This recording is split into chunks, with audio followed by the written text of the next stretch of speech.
ఆయన phone number పెట్టి ఆయన్ని ఇబ్బంది పెట్టాల్సినంత నెసిటీ ఏమొచ్చిందండి? స్పష్టంగా ఆయనకు నిర్దిష్టం కొన్ని అభిప్రాయాలు ఉంటాయి. కృష్ణాంజనేయులు గారు మీ అభిప్రాయాలు తప్పు, మీరు మీ విధానం మార్చుకోండి అని చెప్పండి, నథింగ్ రాంగ్ ఇన్ ఇట్.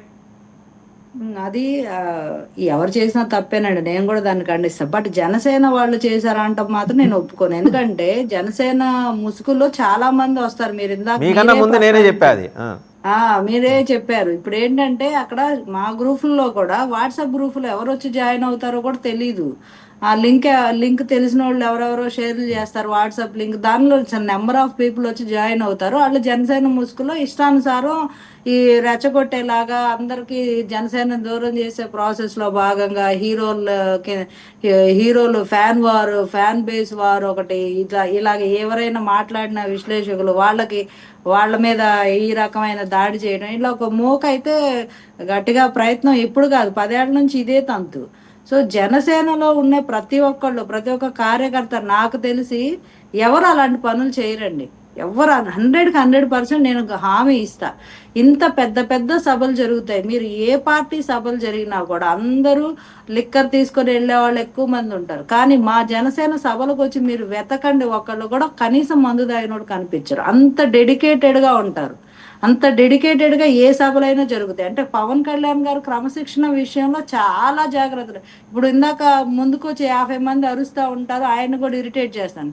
ఆయన ఏం దాన్ని ఎంకరేజ్ చేయలేదు. ఎప్పుడు వాళ్ళకి ఎన్నిసార్లు డైరెక్ట్గా వార్నింగ్ ఇచ్చినా కూడా చేస్తున్నారంటే వాళ్ళు మా జనసేన కాదు, మేము ఫిక్స్ అయ్యేది. అప్పుడు మా నాయకుడు కూడా ఫిక్స్ అయ్యేది అదే, వీళ్ళు ఎవరో వచ్చి ఇట్లా చేస్తున్నారు అని. లేదు, జనసేన వాళ్ళే అభిమానులే అయితే ఆయన అరిసిన దానికి వాళ్ళు మానేస్తారు, అలాంటి పనులు చేయడం మానేస్తారు ఖచ్చితంగా. ఇప్పుడు ఇంతకుముందు బైకులు సైలెన్సర్లు అలా ఉండేది.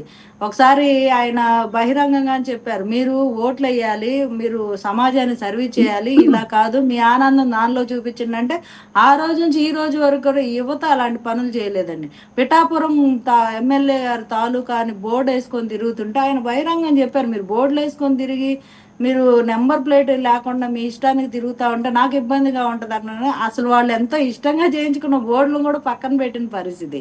ఇట్లా ఇంత ఏం పక్కన పెట్టలేదు. దగ్గర మీకు హైదరాబాద్ లోనే చూపిస్తాం, ఒక 2000-3000 కార్ల మీద పిఠాపురం ఎమ్మెల్యే గారు తాలూకా నెంబర్ ప్లేట్ ప్లేస్ లో అది ఉంటది. మీ అభిమానాన్ని చాటేసుకోండి, కన్ను పోయేంత కాటుకు పెట్టుకోకూడదు కదా. మీ అభిమానం చాటుకోవట్లేదు, ఇప్పుడే ఎలాంటి ఇబ్బంది లేదు.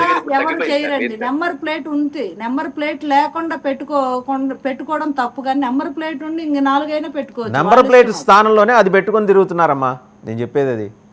అది ఎవరు చేసినా తప్పేనండి. ఎవరన్నా మరి అలా ఇంకా 175 మంది ఎమ్మెల్యేలు కూడా వాళ్ళు కూడా అలాగా ఫలానా గుంటూరు 2 ఎమ్మెల్యే గారి తాలూకా, విజయవాడ ఎమ్మెల్యే గారి తాలూకా, అన్ని తాలూకాలు ఇంకా జిల్లాలు ఉండవు.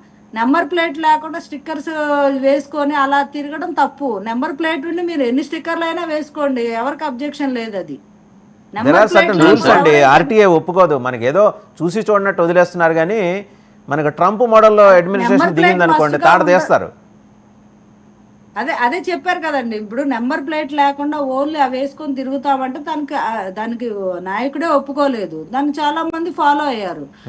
ఫాలో అవని వాళ్ళు ఒకళ్ళిద్దరు కొంతమంది ఉన్నా కూడా వాళ్ళు ఫాలో అవ్వాలి. అదే మీరు చూసారు కదా, ఇప్పుడు మీకు విజువల్ చూడండి, నెంబర్ ప్లేట్ స్థానంలో ఉంది అది. అది అంతకు ముందు అండి తీసేశారు, నెంబర్ ప్లేట్లు పెట్టుకున్నారు తర్వాత. Convenient answer. Okay okay, Srikanth గారు ఒక పాయింట్ అండి. వాసుదేవన్ గారు చాలా మంది వీడియోలు తీసేసేది కూడా వీడియోలు పోస్ట్ చేశారు. కృష్ణాంజనేయులు గారు చెప్తున్నారు ఒకసారి. వాసుదేవన్ గారు ఒక్క మాట ఏంటంటే, నేను ఇందాక చెప్పింది ఓ జనసేన పార్టీకి సంబంధించిన ఒక నియోజకవర్గానికి సంబంధించినటువంటి social media incharge, IT incharge, అదేవిధంగా ఒక జిల్లాకు సంబంధించిన నాయకులు, ఇది వాట్సాప్ గ్రూపుల్లో కాదండి, జనసేన పార్టీకి సంబంధించినటువంటి వాళ్ళ అంతర్గతంగా పార్టీ అంతర్గతంగా ఉన్నటువంటి దాంట్లో ఫార్వర్డ్ చేసుకొని ఆ విధంగా ప్లాన్డ్ గా చేసినటువంటి వ్యవహారం. నేనేమంటానంటే ఇలాంటి వాటికి ఎవరు భయపడే వాళ్ళు ఉండరు కాదని.